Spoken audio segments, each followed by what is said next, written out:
কই আমার লাতিরা, কই আমার পুতিরা, তোমরা কোথায়?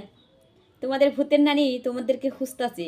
আজকে তোমাদেরকে মজার একটা ভীষণ রকমের ভৌতিক একদম অরিজিনাল সত্য ভৌতিক একটা গল্প নিয়ে হাজির হলাম। আর এই গল্পটা কিন্তু অনেক বেশি ন্যাচারাল। আর এটা কিন্তু মানে গ্রামে প্রতিনিয়ত চৈত্র মাসে হয়ে থাকে।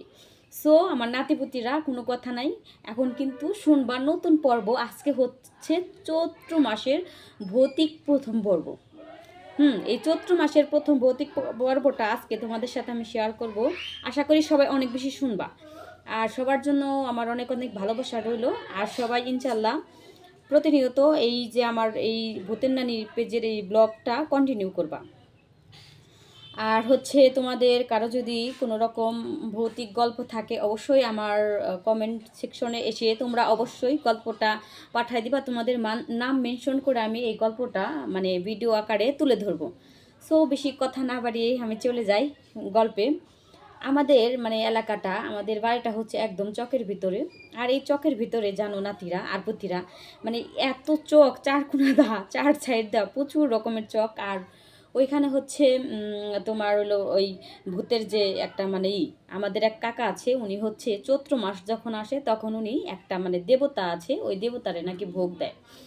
ওই ভোগটা মানে আমরা প্রতিনিয়তই চৈত্র মাসে মানে লাস্টের যে দিনটা মানে চৈত্র সংক্রান্ত একটা দিন বলে, 60 মানে অনেকে অনেক ধরনের কথা বলে, তবে বই বই পুস্তকে আর কি চৈত্র মাসের শেষ সংক্রান্ত একটা দিন বলে। ওই দিনটায় সুন্দর করে তারা মানে আর কি এই ঠাকুরদেরকে সুন্দর মতো পূজা দেয়।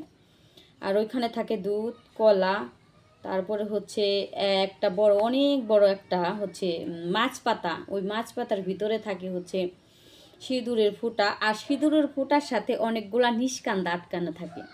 সেই নিষ্কান্দা থাকে, আর ওই নিষ্কান্দার ভিতরে সুন্দর করে অনেক রকমের খাবার দেয়। আর সেই খাবারগুলা দিয়ে তারা ওই রকম দেবতারে পূজা করে। তো এই বিষয়টা আমি সঠিক জানি না, এটা ইসলামিক বিরোধী কিংবা ইসলামী নাকি, এটা আমি জানি না। যাই হোক, আমাদের গ্রামে যেটা ঘটে সেটাই আমি আর কি তোমাদের সাথে বলতাছি, বুঝছো নাতিরা। আর ওইখানে হচ্ছে অনেক ধরনের সব কিছু দেয়, আর হচ্ছে সন্দেশ তো থাকবেই। আর ওই সন্দেশগুলো কিন্তু খেতে অনেক বেশি মজার আর সফট সেই সন্দেশ। আর হচ্ছে মদনা কলা যাকে বলে, এটা তো মাস্ট লাগবেই। জবা ফুল লাগবে। আর হচ্ছে কলা পাতার মাছ পাতা, ওই পাতার ভিতরে ওই যে এই নিষ্কান্দাটা আট করে 4টা থেকে 5টা আট কই দেয় এমনভাবে ওইখানে মানে জিনিসগুলা দেয়। তারপর হচ্ছে দুধও দেয়, দিয়ে এমনভাবে এটা সাজায় মানে দেখতেও একটা সৌন্দর্যের একটা জিনিস। আমরা প্রতিনিয়ত প্রতি বছরই এই জিনিসটা দেখি। যাই হোক, এইভাবে দেয়। আর তখন ওইখানে কিন্তু অনেক অনেক ভৌতিক ঘটনা ঘটে। আর দ্বিতীয় পর্বে তোমাদের সাথে সেই ভৌতিক ঘটনাটা নিয়ে আমি কিন্তু শেয়ার হব, আমি কিন্তু সেই ভূতের নানি। যাই হোক নাতিপুতিরা, তোমরা সবাই কিন্তু ওই পর্বটা শুনবা, মিস করবা না। অনেক সুন্দর পর্ব আসছে সামনে, কালকে ধামাক্কা পর্ব। যাই হোক, সবাই ভালো থাকবা, সুস্থ থাকবা, ভূতের নানির পেজেই থাকবা।